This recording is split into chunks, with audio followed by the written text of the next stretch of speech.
అరే ఇంత విష్ణుభక్తి కూడా ఒక సీరియల్ చూస్తూ పోతుంది, అందరికీ తెలుసు అది. ఇక్కడ అవునా లేదా? మొన్నడు బాగానే ఉండేవాడు, సీరియల్ మరిగాడు, పోయింది. ఆఖరికి విదేశాలకు కొడుకు దగ్గరికి వెళ్ళినా ఆ టైంకి వెళ్ళి పెట్టేసుకొని చేసేస్తాడు సీరియల్, అప్పుడుగా నిద్రపోడు.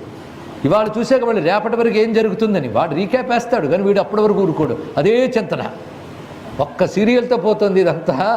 అలాంటిది ఇన్ని చదువులు నేర్చుకున్నా చదవలేదండి విష్ణుభక్తి, అది గొప్పది. చలింపని వైష్ణవ భక్తి పూర్ణుడై ఇలా నేర్చుకుంటూ ఉంటే ఆఖరికి తండ్రికి ముచ్చట కలిగింది. పైగా రాజుగారి కొడుకు, ఎప్పుడు పిలిస్తే అప్పుడు తీసుకెళ్ళాలి. మా పిల్లాడు ఎలా చదువుకుంటున్నాడో తెలుసుకోవాలని తీసుకురండి అన్నాడు.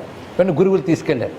తీసుకురాగానే ఒళ్ళో కూర్చోబెట్టుకున్నాడు ప్రేమగా. పుత్రుని చూసి చదువుకుంటున్న కుర్రాడు ముద్దుగా ఉన్నాడు, ఒళ్ళో కూర్చోబెట్టుకుని అడుగుతున్నాడు. పప్రచ్చ ఖచ్చితాం వత్స మన్యతే సాధు యద్భవాన్. ఏమని అడిగాడంటే, నువ్వు ఏది మంచి అనుకుంటున్నావో చెప్పు అని అడిగాడు. ప్రశ్న జాగ్రత్తగా ఉంది కదా. అందుకని ఏంటి మ్యాథమెటిక్స్ చదివా, అందులో ఫలానా సొల్యూషన్ ఎలా ఉంది చెప్పు, ఎలా అడగలేదు ఆయన. ఏమని అడిగాడు? మన్యతే యత్ సాధు యద్భవాన్, నువ్వు ఏది మంచి అనుకుంటున్నావో అది చెప్పు అన్నాడు. దీని పోతన గారితే పుత్రా నీకు ఏది భద్రం బయ్యున్నది అని ఒకటే మాట చెప్పారు కదా, రెండు బాగున్నాయి. ఏది సాధు అనుకుంటున్నావు అంటే తత్సాధు మన్యే, ఎక్కడ ఫస్ట్ వేసారో అక్కడ ఆరంభించాడు శ్లోకం. ఆ చమత్కారం చూడండి. తత్సాధు మన్యే సురవర్య, ఏ అసురరాజా, నా దృష్టిలో దేహినాం జీవులకు ఏది సాధువు అంటే సదా సముద్విగ్న ధియామసద్గ్రహాత్ హిత్వాత్మపాతం గృహమంధకూపం వనంగతో యద్ధరిమాశ్రయేత, వనంగతో యత్ హరిమాశ్రయేత. అది ఏమనని, జీవుడైన వాడు అంటే దేహం ధరించిన వాళ్ళు ఈ సంసారము ఇదే సుఖం అనుకుంటూ గృహవ్రతులే జీవించకుండా పరమాత్మను ఆశ్రయించి అరణ్యంలో ఉండడం మంచిది. అంటే ప్రతివాడు అడవికి వెళ్ళిపోవాలని కాదు, అడవికి వెళ్తే అక్కడ ఇల్లు కడతాడు. దానికి అడవికి వెళ్ళిపోవడం అంటే ఏకాంతంలోకి వెళ్ళాలి, అంతర్ముఖుడు కావాలి. ఇది దీని యొక్క ప్రధాన అర్థం అండి. ఎంత అందంగా తెలుగు చేశారంటే, దేహధారులకు అన్నాడు కదా, దేహినాం ఎల్ల శరీరధారులకు ఇళ్లను చీకటి నూతి లోపలంద్రెళ్ళక వీరునేమనుమతి భ్రమణంబున భిన్నులై ప్రవర్తిల్లక సర్వమున్నతని దివ్యకళామయ మంచు విష్ణునందుల్లము చేర్చి తారడవి నుండుట మేలు నిశాచరగ్రణి. ఏమి చెప్పాడు ఇక్కడ? ఒక్కటే సారం.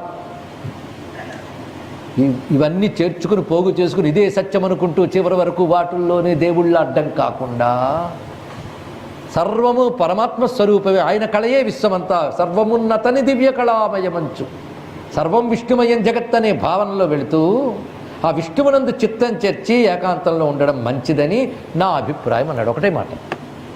ఏది మంచిది అనుకుంటున్నావు ఇది అని చెప్పాడు. ఆయన అధిక ప్రసంగం చేయలేదండి కుర్రవాడు. చెయ్యగానే మహాకోపం వచ్చింది.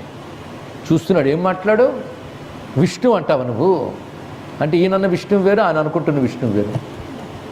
ఆయన అంటే విష్ణు అంటే సర్వదేవతల్లో ఒకడు. ఆయన జయిద్దామని ప్రయత్నించి వైకుంఠానికి అయితే ఖాళీ చేసి వెళ్ళిపోయాడు. నాకు కనబడలే అంటే వీడికి కనబడలేదు, ఎప్పుడో ఖాళీ చేసాడు అనుకున్నాడు.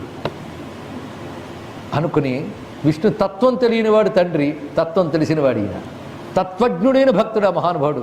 కానీ ఆయన దృష్టిలో విష్ణు శబ్దం వేరు. ఇది కేవలం దేవతాద్వేషి కనుక దేవతల్లో ఒకటిగా విష్ణువుని భావిస్తున్నాడు. దేవతలకే దేవుడై దేవతల్లో ఒకటిగా ఉన్న సర్వవ్యాప్యమైన బ్రహ్మమే నారాయణుడిని ఎరుకలేదు అతనికి. కానీ విష్ణు శబ్దం దగ్గర మహాకోపం వచ్చింది. వెంటనే నాకున్ చూడగ జోద్యమయ్యుడు కదా నా తండ్రి, ఈ బుద్ధిత నీకున్ లోపల పుట్టెను, పరులు దుర్నీతులు పఠింపించిరో, ఏకాంతంబున భార్గవులు పలికిరో, ఈ దానవ శ్రేణికిన్ వైకుంఠుండు కృతాపరాధుడు అతనిని వర్ణింప నీకేటికి. ఏంటయ్యా ఈ బుద్ధి, నాకు ఆశ్చర్యంగా ఉంది, నీకు లోపల పుట్టిందే ఎవరైనా చెప్పారా, నీకు గురువులు తీసుకెళ్ళి కానీ చెప్పారా అని వాళ్ళని చూసాడు ఒకసారి. వాళ్ళకి అప్పుడు వణుకు పుట్టింది. చిన్నపిల్లాడు నీకేం తెలియదు, ఎవరో ఏదో చెప్తా అలా అనేస్తా, కానీ విష్ణువు మనకు శత్రువయ్యా, ఆయన నీ పిరతండ్రిని చంపేశాడు ఆయన, అలాంటి దుర్మార్గుడు సుమా అని చెప్తూ మనం చేయాల్సిన పనులు చాలా ఉన్నాయి. ఈ కబుర్లు కాకరకాయలు పక్కన పెట్టు, అడవికి వెళ్ళిపోవాలి, ఇల్లు విడిచిపెట్టాలి, పనికి మన మాటలు వదిలి సురళంద్రోలుటయో, సురాధిపతులను సృక్కించుటో, సిద్ధులను పరివేధించుటయో, మునిప్రవరులను బాధించుటో, యక్షకిన్నర గంధర్వ విహంగ నాగపతులను నాశంబునందించుటో, ఇవి మనం చేసిన ఘనకార్యాలు.